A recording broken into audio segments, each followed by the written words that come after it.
So let's take a few and talk about this little gun right here.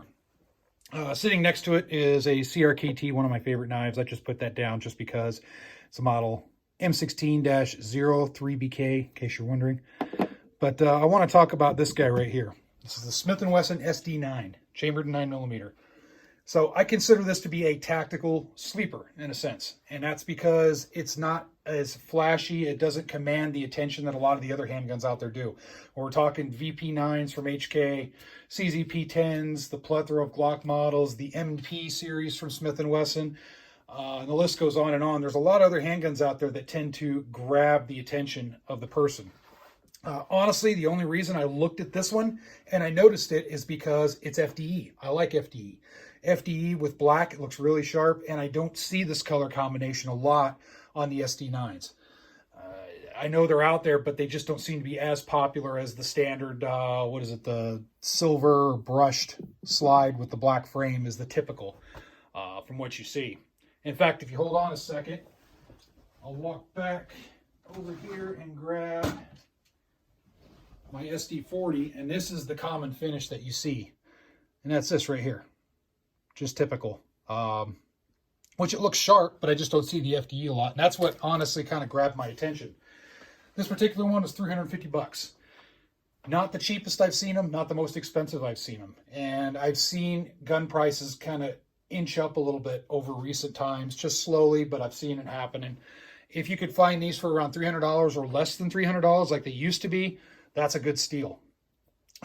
These aren't quite the value as a Taurus G3, and that's just because the Taurus G3 has a little bit more capacity by one round mainly, and it is cheaper. It's right around the $250, $280 range.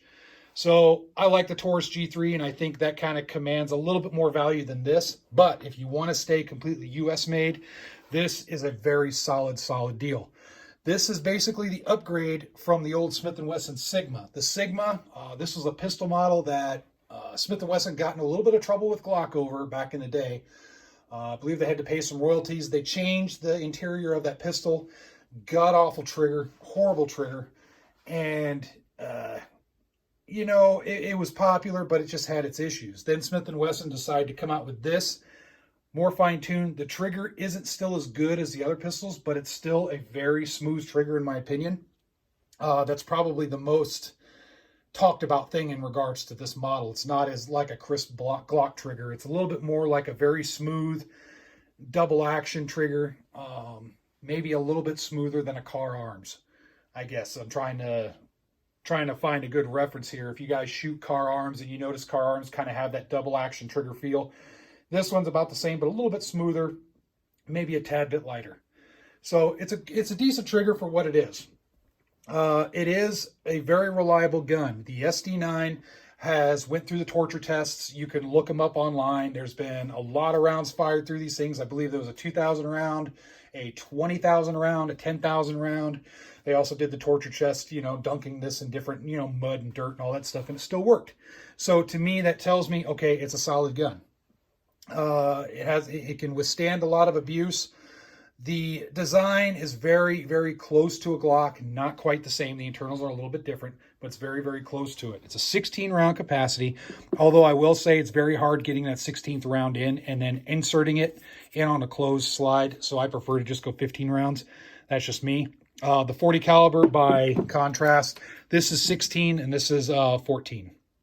So this one right here, it feels really good. It's Glock 19 in size, very similar to a Glock 19.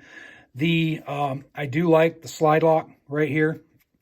Very, very good surface area to allow for engaging it. The stippling is done very, very well. It's not too harsh, but it's right on the money. I have bigger hands. The magazine release is right there. It is protected a little bit as well. It is not ambidextrous at all, so that's one detraction. Does come with a standard rail, of course. Front slide serrations along with the rear. And these are very basic serrations, but it still gives good purchase. The sights, standard 3-dot. Nothing crazy about it, but I do like the profile right here. It does have a little bit of a ledge. These are polymer, so keep that in mind. But in emergency, you can still do a one-handed rack if you so choose. Very good feel in hand. I've shot these things over the years. This one I need to get out to the range and put a bunch of rounds through it, but I've been shooting this 40 right here, and I just threw this Olight on there just because. But this 40 I've had for a while, and this thing shoots awesome. I have no complaints about this. I really like this gun, which is one of the reasons, again, along with the FTE color, that's why I went for it. So overall, I should say, as far as just the standard features, it does have a good external extractor. There's your chamber loaded indicator, just like on an M&P. The slide itself, very easy manipulation. Does have a plastic guy rod, much like a Glock, and the takedown is a lot like a Glock. And I'll just kind of show the internals here real quick. You can see it's close to a Glock, but there are some small changes, of course. But very well made. It does have a decent aftermarket following, if that's your thing. The magazines here, again, they're 16 rounders, but you can get a base plate. I believe it's Apex Tactical has a base plate that you can get if you want to get more mags, and I believe they sell extended mags if that's your thing, if you're able to get them. But I view this gun as just a buy it and shoot it type gun. This is one gun that I plan on carrying around for a while.